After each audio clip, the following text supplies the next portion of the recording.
West Asia is on the boil following the death of Hezbollah chief Hassan Nasrallah. Israel is going all out to change the balance of power. Our next report tells you how Israel is widening its offensive against Iran-backed militant groups in the region.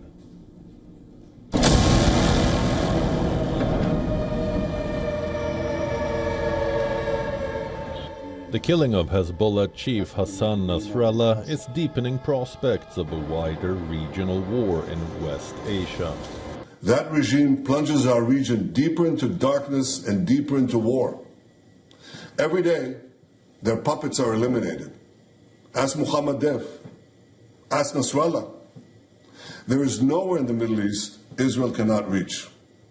There is nowhere we will not go to protect our people and protect our country.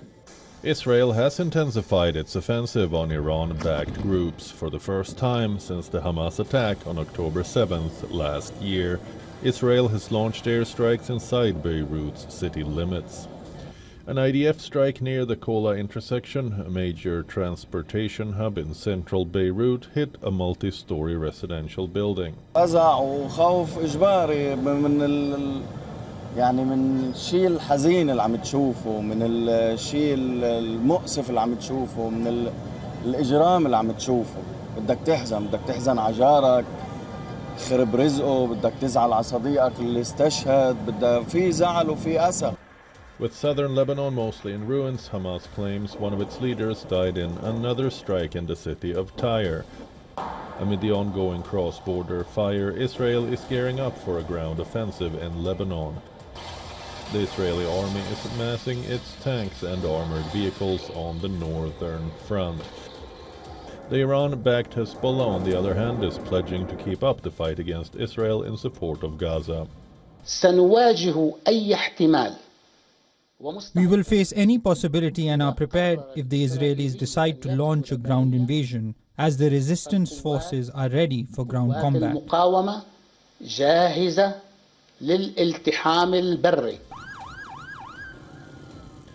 Israel is escalating attacks on multiple fronts. In Yemen, it launched deadly strikes on the Houthis' territory, Hodeidah. The IDF claims it struck Houthi targets, including power stations and a seaport. The strike comes in response to the Houthis targeting Israel's Ben Gurion airport with a missile a day earlier. Iran is keeping its cards close even as it vows retribution. It has so far refused to deploy forces to Lebanon or Gaza to confront Israel. The governments of Lebanon and Palestine have the capability and strength to defend themselves against the aggression of the Zionist regime, and there is no need to send extra or volunteer forces of the Islamic Republic of Iran.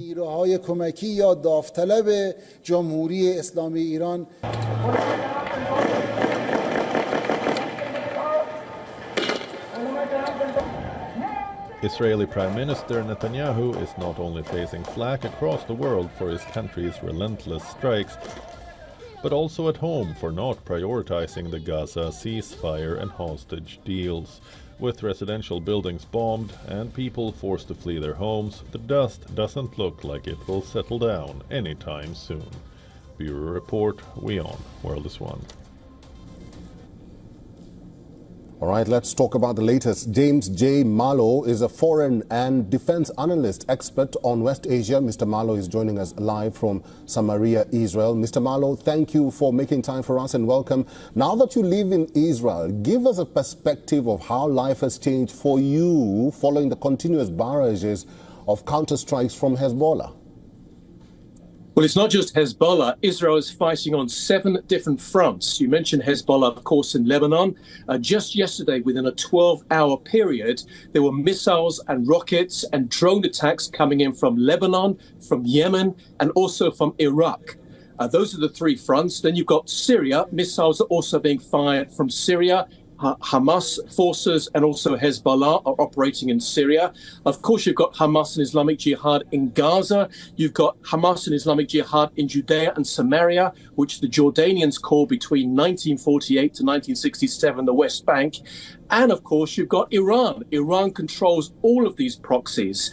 And if I didn't mention the Houthis in Yemen, of course, the Houthis as well have been firing ballistic missiles towards Tel Aviv and towards Jerusalem. And in a country whereby the malnutrition of children is just, and the poverty line in Yemen is just so high that the money is going into ballistic missiles to attack Israel with their objective of destroying Israel and its people within. Mr. Malo, let me ask you this. Israel has vowed to solve this escalation through military action. What do you make of Netanyahu's goals, which some in the West, including the United States, have said it's too abrasive, it's too combative, and could worsen the already fragile situation in West Asia? Well, firstly, there doesn't have to be a military conflict at all. It can actually end today. Hamas in Gaza, all they have to do is surrender and give up the remaining 101 hostages, which they've been holding, 97 since October the 7th. And a further 4 they've been holding, which include, by the way, 2 Arabs, for the last 11 years. That's the problem. That's the reason why the IDF cannot withdraw from Gaza, because the Gazans could actually keep the Israeli hostages there for a long, long time. And as far as Hezbollah go, there was a United Nations Security Council resolution passed all the way back in 2006. That was never, ever implemented. You had United Nations forces there in Lebanon, and it was very simple that Hezbollah had to move away from Israel's northern border. It had to stop firing missiles and rockets into Israel, and it had to take all of its arms. And what it's doing is a double war crime. It's actually firing from civilian areas inside of Lebanon, exactly what Hamas and Islamic Jihad did in Gaza. And it's firing into civilian areas within inside of Israel. Now, this has been taking place every single day, as far as Hezbollah is concerned, every single day since October the 8th of last year. That's more than 11 months. I'm not sure America or Britain or India would actually wait 11 days if that was happening to them. But Israel has waited 11 months before taking this action. And it's an action which has been planned for some time. The walkie-talkies, the beepers, and actually taking out every single one of the Hezbollah military leadership is quite extraordinary. And because of that, Netanyahu, who leads the Likud party, his popularity has grown, and one of his rivals has actually now joined the government, Gideon Saar and his party. So things are actually looking quite good from Israel's point of view, but really depends upon what Hezbollah and Iran decide to do next. If they wish to stop, that's it.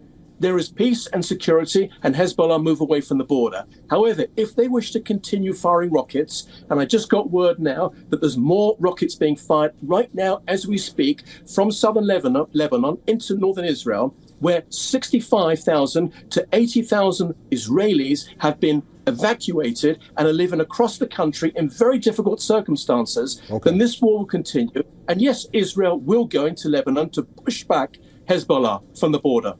Before I move on, I have to correct myself. I did say that you are in Samaria, Israel. You are actually in London. Nevertheless, you did answer my question. Thank you very much. Our time is over. Our time is over. Thank you very much, Mr. James J. Malo. He's a foreign and defense analyst expert on West Asia. Mr. Malo, thank you for talking to us today. For all the latest news, download the WION app and subscribe to our YouTube channel.